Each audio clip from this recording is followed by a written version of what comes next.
आपकी स्क्रीन पर यह है आफरीन फातिमा।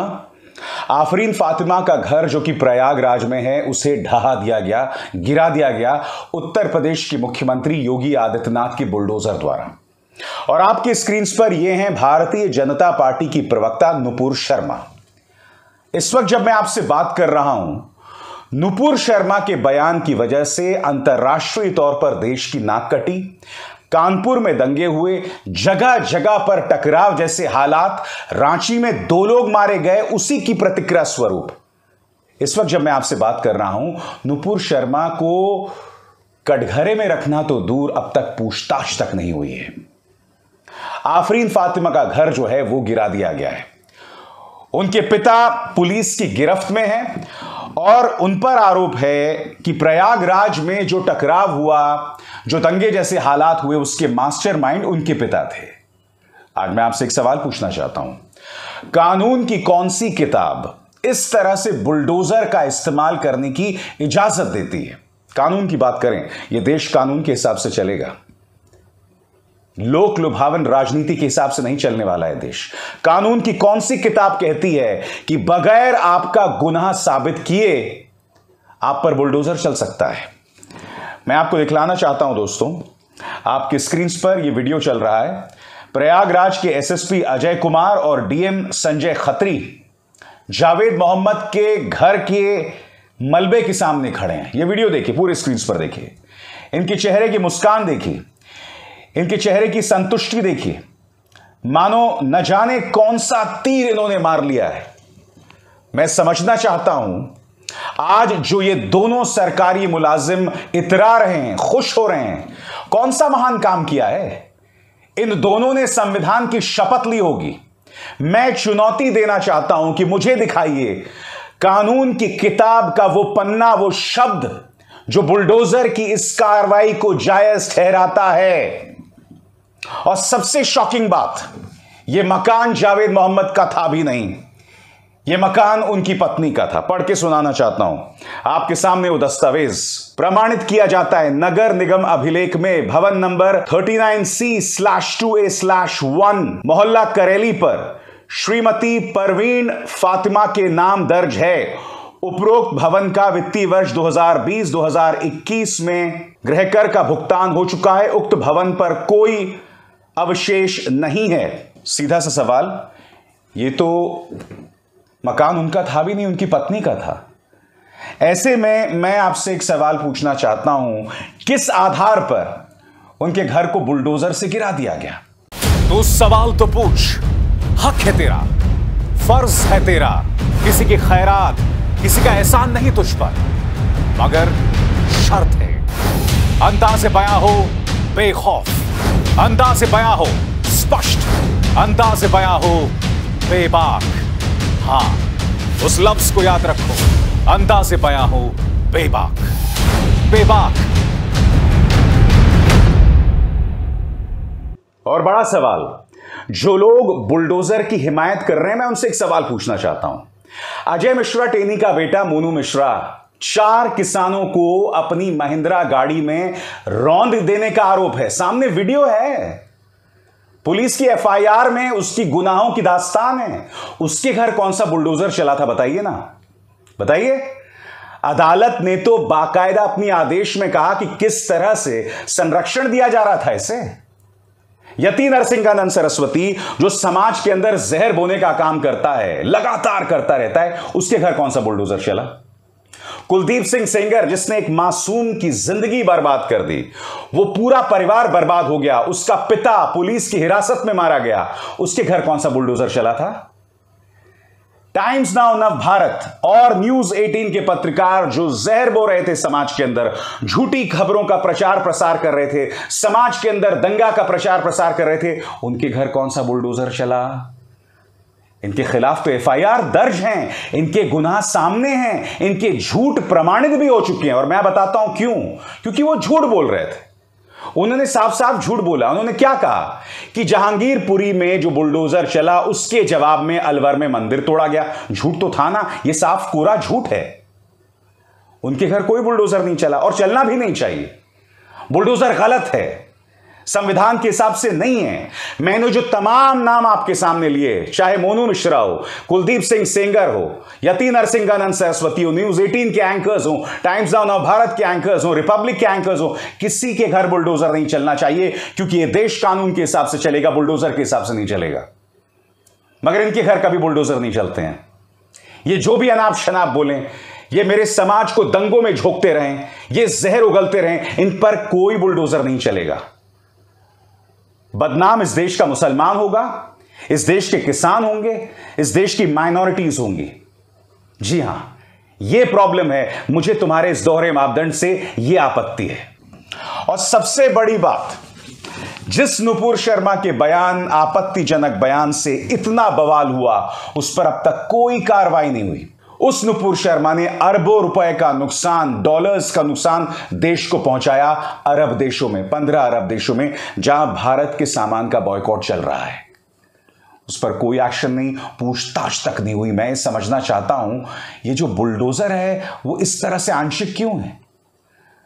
मैं एक बात स्पष्ट कर दूं, जो लोग नुपुर शर्मा को बलात्कार की धमकी दे रहे हैं, उसे फांसी पर लटकाने का काम कर रहे हैं, सरासर गलत है। क्योंकि यह देश तालिबान नहीं है, यह देश लोकतंत्र के हिसाब से चलेगा।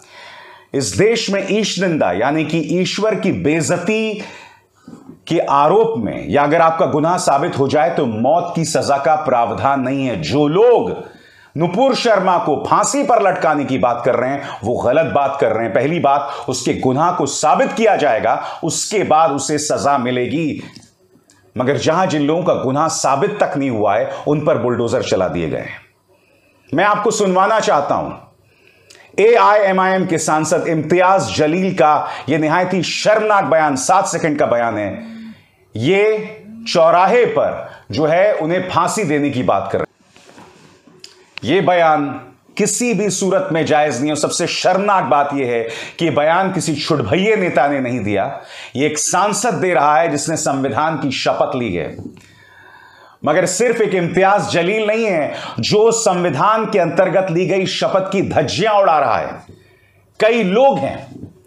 आपके सामने दोस्तों ये थाने के अंदर की तस्वीर है, जहां पर आप देख सकते हैं लोगों को पीटा जा रहा है। इन पर आरोप है कि इन्होंने शहर में दंगा किया था।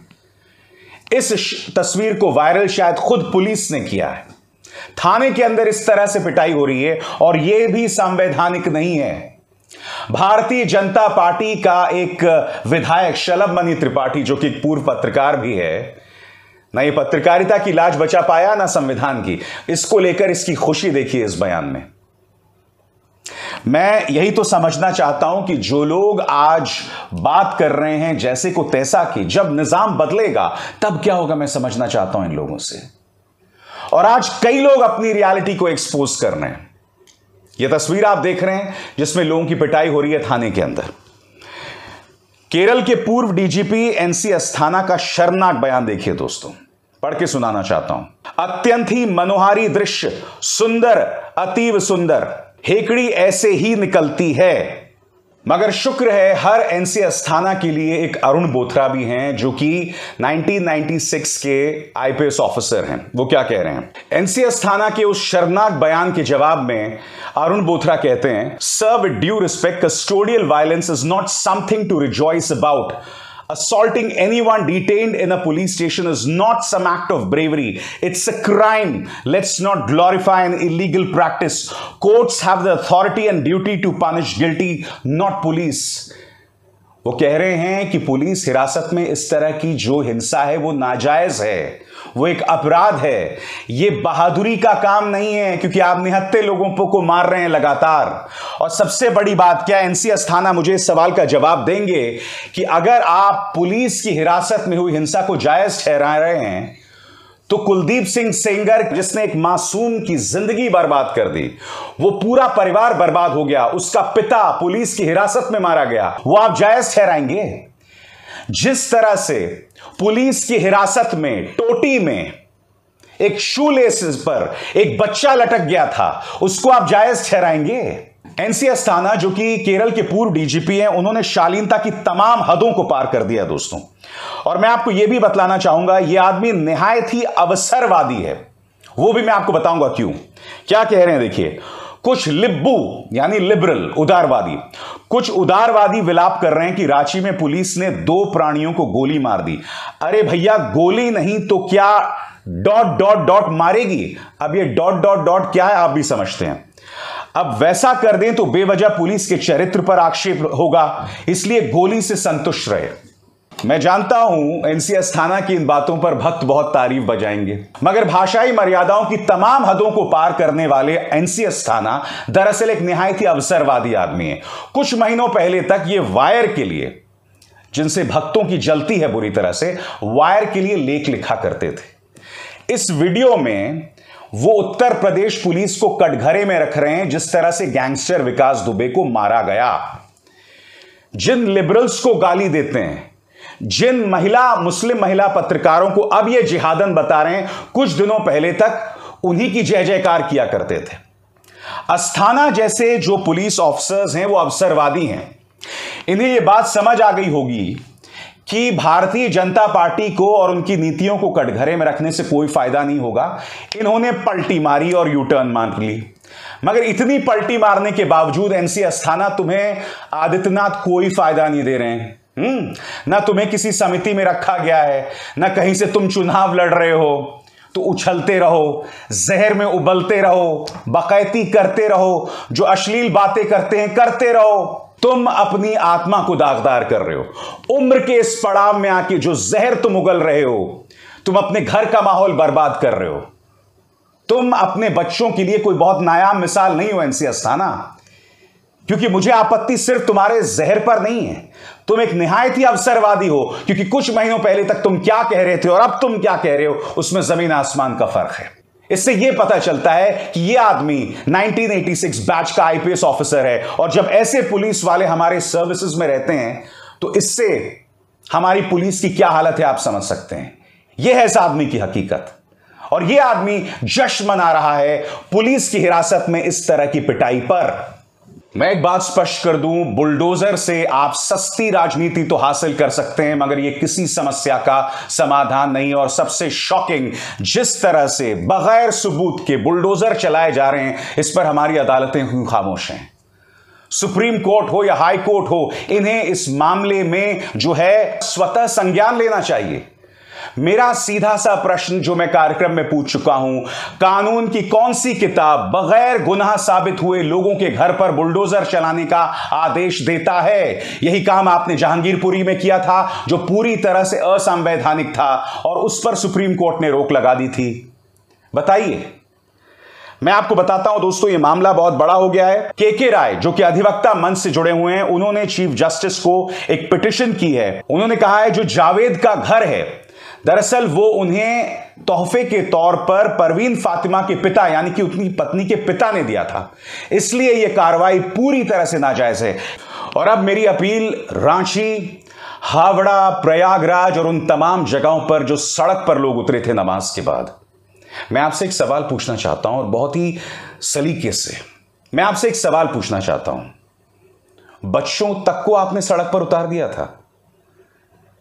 आप अगर किसी चीज से नाराज हैं, आपको अगर किसी चीज पर आपत्ति है, तो मैं बार बार कह चुका हूं, इस देश ने प्रमाणित किया है कि अहिंसात्मक आंदोलन, सत्याग्रही आंदोलन से बेहतर उसका कोई समाधान नहीं है, क्योंकि अहिंसा से सरकारें डरती हैं। सबसे शर्म की बात यह है कि सड़क पर मैंने बच्चों को उतरते हुए देखा था। आपको शर्म नहीं आती? आप कैसे मां बाप हैं जहां आप लोगों ने अपने बच्चों को सड़क पर उतरने दिया? क्या फर्क है उन लोगों में जो न्यूज चैनल्स के प्राइम टाइम पर जहर उगलते हैं, और उस जहर को जो है लोगों के घरों में प्रचार प्रसार किया जाता है, और उस जहर से प्रभावित बच्चे होते हैं। उनमें और आप में क्या फर्क है? आप जिन्होंने अपने बच्चों को सड़कों पर उतार दिया था, नतीजा आपके सामने है, रांची में 2 लोगों की मौत हो जाती है। मैं आपको स्पष्ट कर दूं, इस देश में हिंसा किसी भी सूरत में समाधान नहीं हो सकता। जो लोग नुपुर शर्मा के पुतले को लटका रहे हैं फांसी पर, यह अपने आप में बहुत ही विभत्स और आपत्तिजनक नजारा है। वो नजारा इसलिए आपत्तिजनक है क्योंकि नुपुर शर्मा का जो गुनाह है वो भारतीय संविधान, भारतीय कानून के हिसाब से उन्हें सजाए मौत नहीं मिल सकती। कमलेश तिवारी के इतिहास को दोहराया नहीं जा सकता। यह देश कानून के हिसाब से चलेगा और उसके अलावा नहीं। और सबसे शॉकिंग बात, जिस न्यूज चैनल की वजह से पूरे देश में बवाल मचा हुआ है, यानी टाइम्स नाउ नवभारत, और उनकी एंकर उनकी कोई बात नहीं कर रहा है, उन पर कोई सजा नहीं है, उन्हें कटघरे में नहीं रखा जाएगा, उनकी कोई जवाबदेही नहीं है। आज देश की यह हालत कर दी है न्यूज चैनल्स में। पिछले कई सालों से जो मैं आपसे कह रहा हूं, इन न्यूज चैनल्स को देखना बंद करें। यह प्रमाण है, यह जीता जागता प्रमाण है कि एक न्यूज चैनल के प्रोपेगेंडा और सत्ताधारी भाजपा के प्रवक्ता के जहरीली बयानबाजी का क्या असर होता है। आपके सामने उसकी मिसाल। कितने शर्म की बात है, मगर मैं अपनी बात कहते रहूंगा दोस्तों, पीछे नहीं हटूंगा। और मैं जानता हूं मेरी इन बातों का बुरा कट्टरवादी हिंदू और कट्टरवादी मुसलमानों दोनों को लगता है। मुझे उसकी परवाह नहीं है। मैं जो आज बात कह रहा हूं, कल आपको इसके मायने समझ आएंगे। मगर दुख की बात यह है, देश जिस रफ्तार से चल रहा है, कल तक सब कुछ बर्बाद हो चुका होगा या बर्बादी के रास्ते पर होगा। नमस्कार। स्वतंत्र और आजाद पत्रकारिता का समर्थन कीजिए, सच में मेरा साथी बनिए। बहुत आसान है दोस्तों, इस ज्वाइन बटन को दबाइए और आपके सामने आएंगे ये 3 विकल्प। इनमें से एक चुनिए और सच के इस सफर में मेरा साथी बनिए।